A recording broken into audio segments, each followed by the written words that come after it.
Hello everyone. आज हम discuss करने वाले हैं एक बहुत ही इम्पोर्टेंट और इंटरेस्टिंग टॉपिक जिसका नाम है patient counselling in the subject pharmacy practice BP 703 TT. तो फर्स्ट हम देखेंगे यहाँ पे कि definition what is patient counselling. Patient counselling provides verbal और written information and also it provides the guidance to the patient. देखिए यहाँ पे verbal information and also written information, दोनों टाइप की इंफॉर्मेशन हम यहाँ पे पेशेंट को प्रोवाइड कर सकते हैं।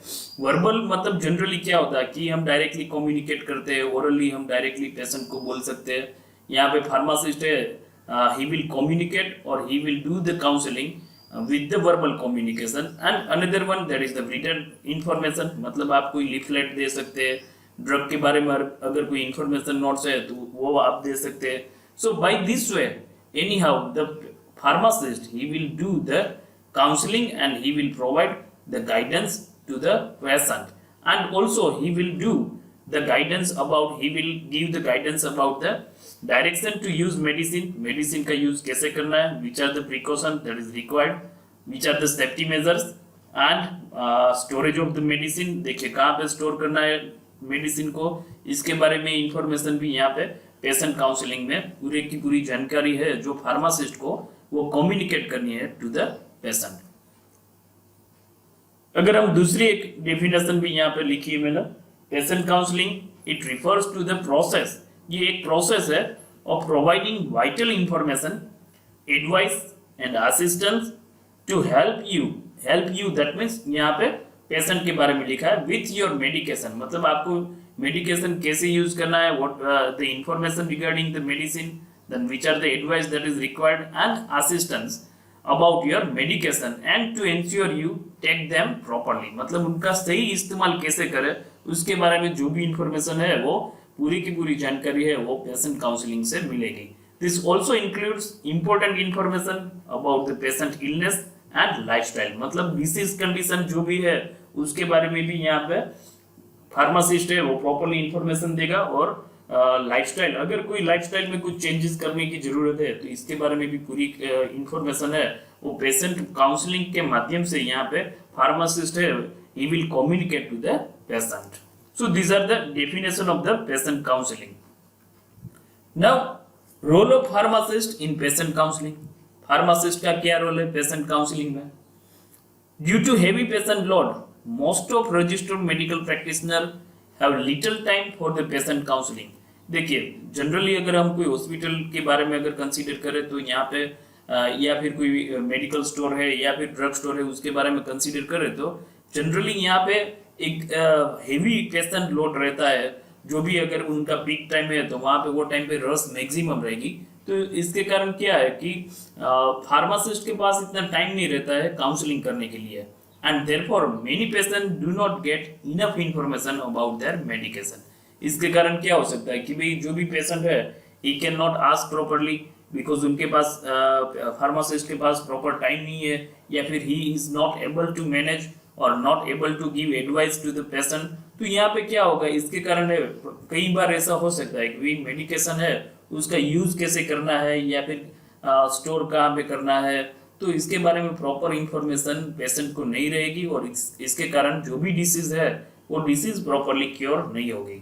Now lack of this information may result into appropriate use of drug that may result in therapeutic failure, यहाँ पे थेराप्यूटिक फेलियर हो सकता है और there might be the chances of adverse effect and additional treatment cost and sometime even hospitalisation. देखिए इसके कारण ये अगर ये इंफॉर्मेशन प्रॉपरली पेशेंट के पास नहीं पहुंच रही है तो there might be the chances of hospitalization of the patient।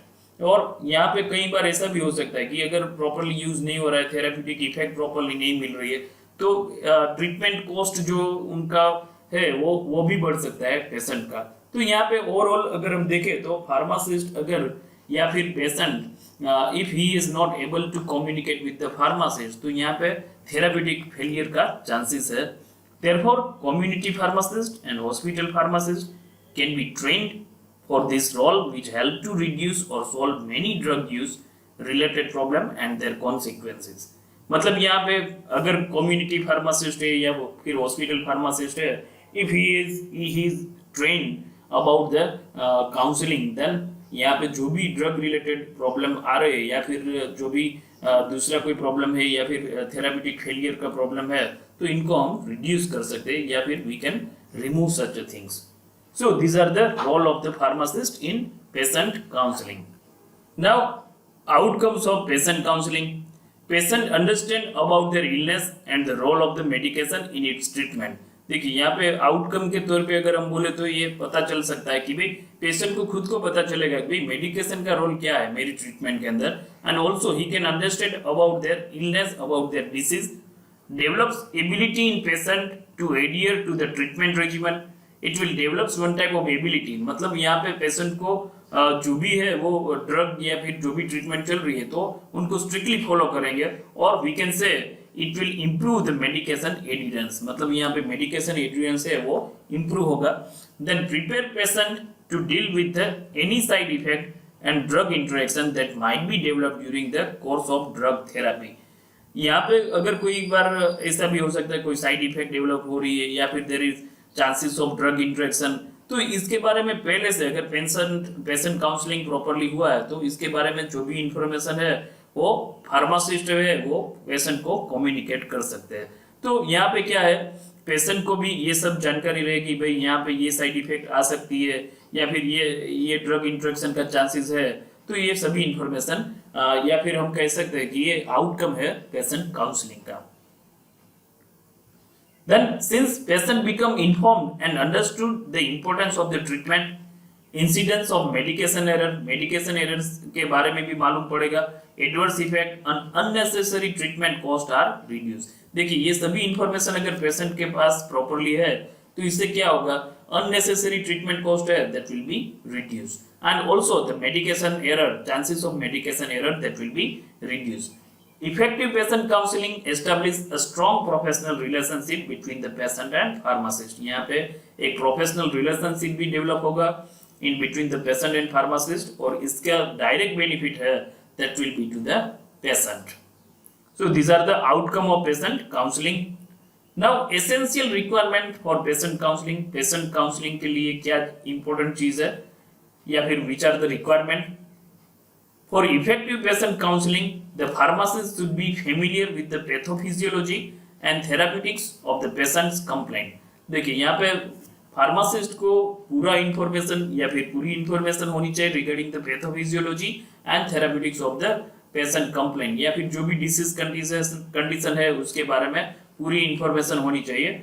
Detail knowledge of clinical pharmacology of the drugs के बारे में information and the pharmacology and is required for the success of the patient counseling. Patient counseling अगर properly हमें करना है and if we want to give the proper information to the pharmacist to the patient, that pharmacist have this both the knowledge of pathophysiology and the clinical pharmacology of the drug. The pharmacist must have good communication skill. देखिए ये communication skill ये भी बहुत ही important role है patient counseling के अंदर. To gain the patient confidence, कई बार communication skill हमने communication properly किया है, then only we can have the we can gain the confidence of the patient and to motivate him or her to adhere to the recommended drug regimen. देखिए यहाँ पे pharmacist को motivate भी करना है patient को, तो ये सभी चीजें तभी अचीव होगी जब कम्युनिकेशन इफेक्टिवली होगा in between the patient and pharmacist. तो इसकी पूरी जिम्मेदारी जो भी है कम्युनिकेशन करने की, तो that will be on the pharmacist. तो यहाँ पे these are the essential requirement, that is such type of knowledge that should be with the pharmacist for the effective patient counseling. Now steps for the patient counseling. देखिए यहाँ पे generally 4 step है. Different books के अंदर different step हो सकते हैं. यहाँ पे मैंने एक बुक में से ये लिया है directly. There are generally 4 step. First one that is the preparing for the counselling, opening of the counselling session, counselling content and closing the session. मतलब यहाँ पे प्रिपेयर, देखिए सबसे पहले क्या होना है, फार्मासिस्ट को है पेशेंट के बारे में पूरी इंफॉर्मेशन जो भी उनको मिल सकती है that have to gather. That means prepare for the counselling. Counselling start करने से पहले फार्मासिस्ट के पास ये सब information patient related, disease related, कौन कौन सी ड्रग उनको दी जा रही है, इसके बारे में इंफॉर्मेशन होनी चाहिए, तभी वो इफेक्टिवली कम्युनिकेट कर सकेंगे. Then opening the counselling session, counselling session को स्टार्ट कैसे करना है, then counselling content, which are the counseling content, which are the question that should be asked and should be answered, and closing the session, और जो भी पूरा patient counselling session है उनको क्लोज कैसे करना है। तो ये मेनली 4 स्टेप है, we will see one by one. पहला step, preparing for the counselling. The first step of the counselling is information gathering. सबसे पहला स्टेप है इंफॉर्मेशन गैदर करना है। यहाँ पे फार्मासिस्ट है तो फार्मासिस्ट को पूरी इंफॉर्मेशन गैदर करनी है। The pharmacist should know as much as possible about the patient and his और her treatment. This information can be obtain by referring case report. देखिए यहाँ पे हॉस्पिटल है तो यहाँ पे इन पेशेंट है तो केस रिपोर्ट है, उनको आप स्टडी कर सकते हैं। Then discussion with the patient and his और हर रिलेटिव। पेशेंट और उनके रिलेटिव्स है तो उनके साथ भी आप डिस्कशन कर सकते हैं about the disease state and about the disease condition of the patient. The information of the drug that patient is receiving should be thoroughly studied by referring drug information reference। Drug information drug के बारे में जो भी उनकी drug चल रही है तो उसके बारे में भी इंफॉर्मेशन प्रॉपर्ली यहाँ पे होनी चाहिए फार्मासिस्ट को। So this is the very first step we can say that is the preparing for the counselling. Then now step 2, opening the counselling session. This is introductory session which mentally prepares the patient to spend some time with the pharmacist। मतलब यहाँ पे introductory session है। introductory session में pharmacist and patient they will introduce themselves and ये एक तरीके से हम देखें तो ये एक सेशन ऐसा है कि यहाँ पे इंट्रोडक्शन करने के साथ हम बात को शुरू करेंगे। It is initiated by the pharmacist. यहाँ पे फार्मासिस्ट है, he will start the session by welcoming the patient and his और her representative with a pleasant smile. यहाँ पे आप स्माइल देके या फिर उनका वेलकम कर सकते हैं स्माइल के साथ। Whatever the patient is there and with patient, यहाँ पे अगर उनके साथ कोई रिप्रेजेंटेटिव है तो उनका दोनों का आप स्माइल देके वेलकम, या फिर जो भी अगर according to time morning time है तो you can say good morning, good afternoon, good evening, like that आप ये सब सेंटेंस के साथ यहाँ पे इनिशियली आप वेलकम करके बात की शुरुआत कर सकते हैं। Now initially the pharmacist should introduce. Pharmacist अपने आप को इंट्रोड्यूस करेगा to the patient. Then afterwards let the patient और हिज और her representative introduce himself or herself. जो भी उनके साथ है उनका भी एक बार इंट्रोडक्शन हो जाए। Then after the pharmacist should communicate the purpose and importance of the counselling very clearly. देखिए एक बार इंट्रोडक्शन खत्म हो जाता है उनके बाद यहाँ पे what ever the purpose, that means यहाँ पे हमने what is the purpose of this communication, मतलब यहाँ पे काउंसलिंग सेशन जो भी हमने अरेंज किया है उसके बारे में क्लियरली इंफॉर्मेशन पेशेंट को देना है। After introductory session the pharmacist gather the information from the patient and his और her representative about their understanding of the disease. देखिए एक बार इंट्रोडक्शन सेशन खत्म हो जाने के बाद जो भी इंफॉर्मेशन पेशेंट या फिर उनके साथ जो भी उनके रिप्रेजेंटेटिव आए हैं उनको जो भी डिसीज के बारे में मालूम है वो सब इंफॉर्मेशन हमें यहाँ पहले गैदर करनी है, मतलब उनसे पूछना है। Then what is the what he knows about the drug treatment, whether they know about any drug allergies के बारे में अगर कुछ है, उन पेशेंट को अगर कोई एलर्जी है तो ये सब के बारे में हम क्वेश्चन करके ये सब इंफॉर्मेशन गैदर करेंगे। Then use of alternative medication. देखिए यहाँ पे एलोपैथिक ट्रीटमेंट ऑलरेडी स्टार्टेड है और कोई दूसरी मेडिकेशन अगर पेशेंट यहाँ भी यूज कर रहे हैं तो उनके बारे में भी इंफॉर्मेशन यहाँ पे हम क्वेश्चन आंसरिंग सेशन के माध्यम से we will collect the information.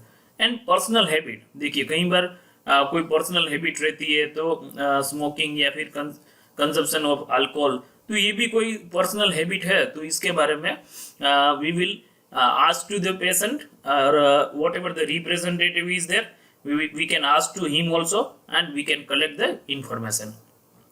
Then afterwards, if the patient is interested, counseling session can be initiated immediately. देखिए यहाँ पे पेशेंट अगर एग्री हो रहे उसके बाद में ये सब इंफॉर्मेशन शेयर हो जाने के बाद में if he is agree then we should start the counselling session, if patient has little time, अगर पेशेंट के पास प्रॉपर टाइम नहीं है for the counselling session, arrange it on some other mutually agreed date and time.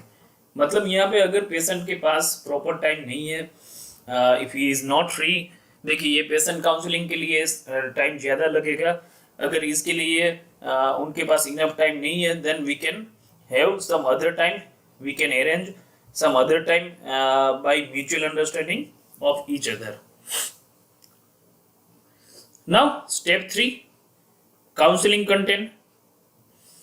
During this step the pharmacist explain to the patient about his or her medication and treatment regimen.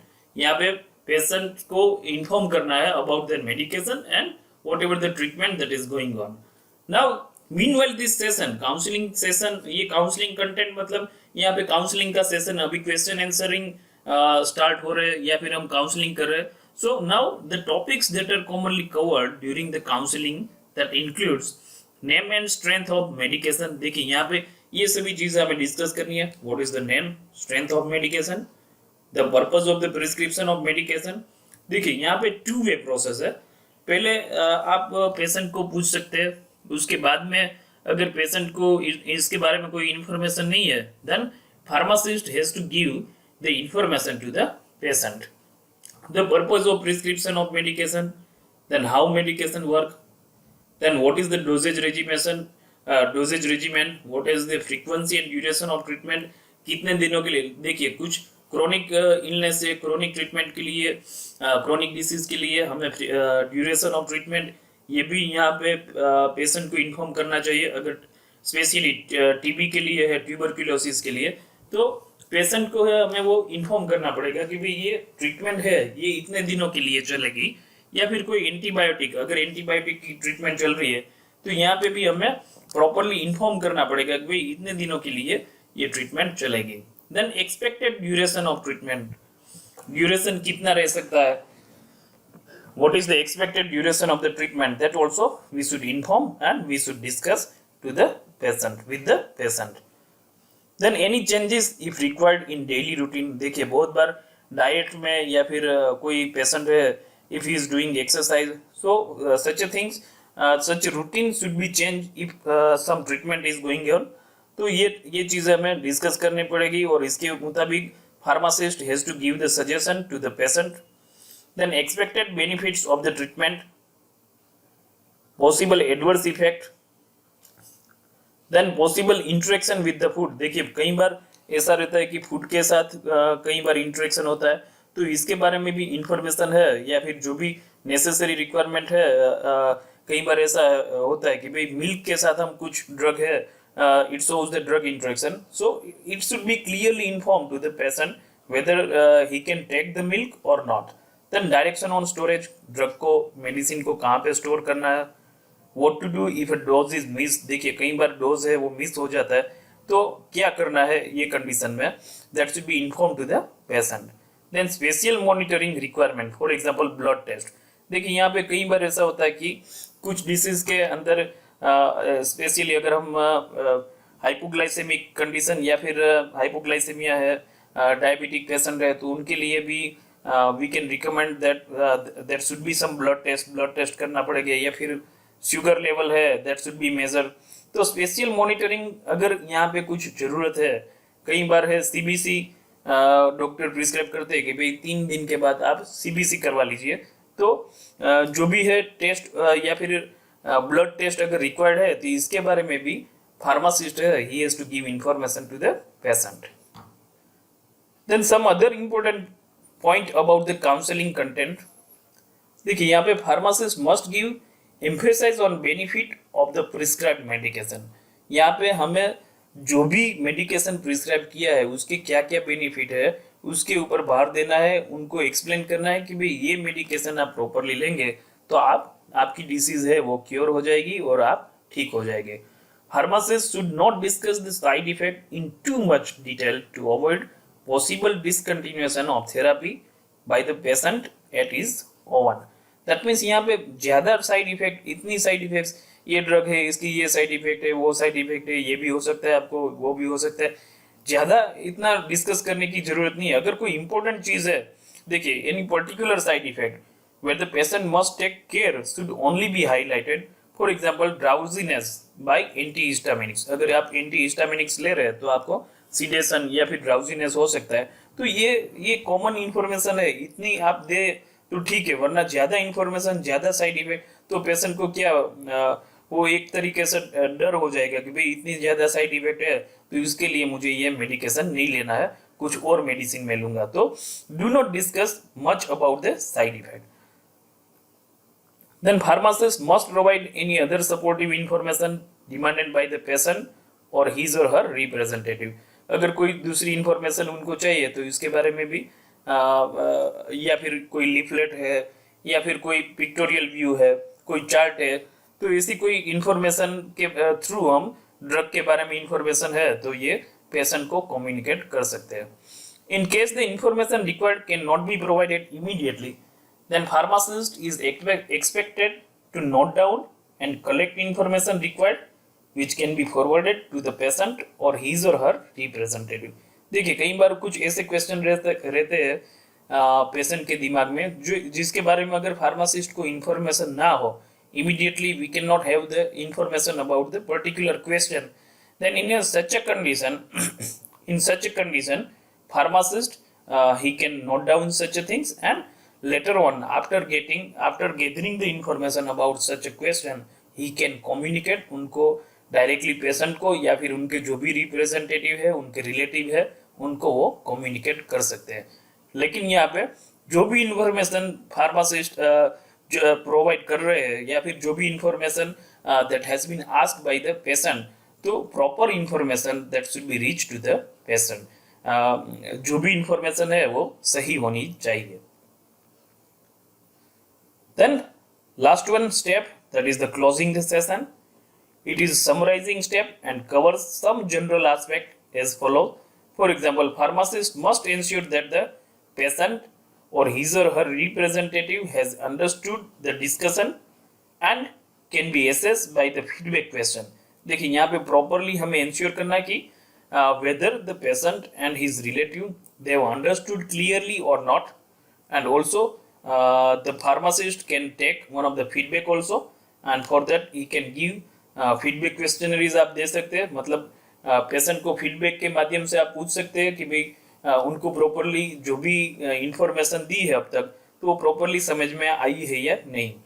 Pharmacist must clarify new doubts of the patient और his और her representative that are raised during the discussion. कोई अगर कोई नए doubt है या फिर कुछ और क्वेश्चन है, so that should be discussed and the proper information that should be shared with the patient.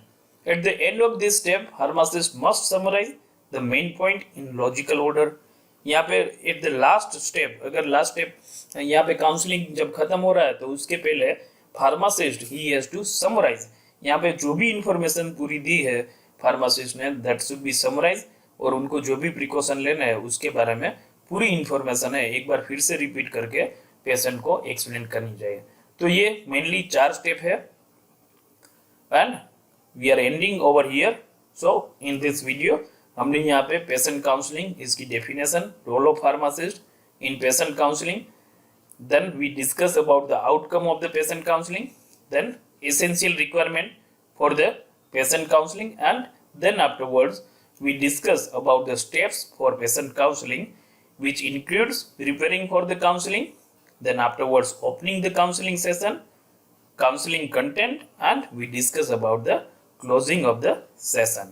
Thank you for watching this video.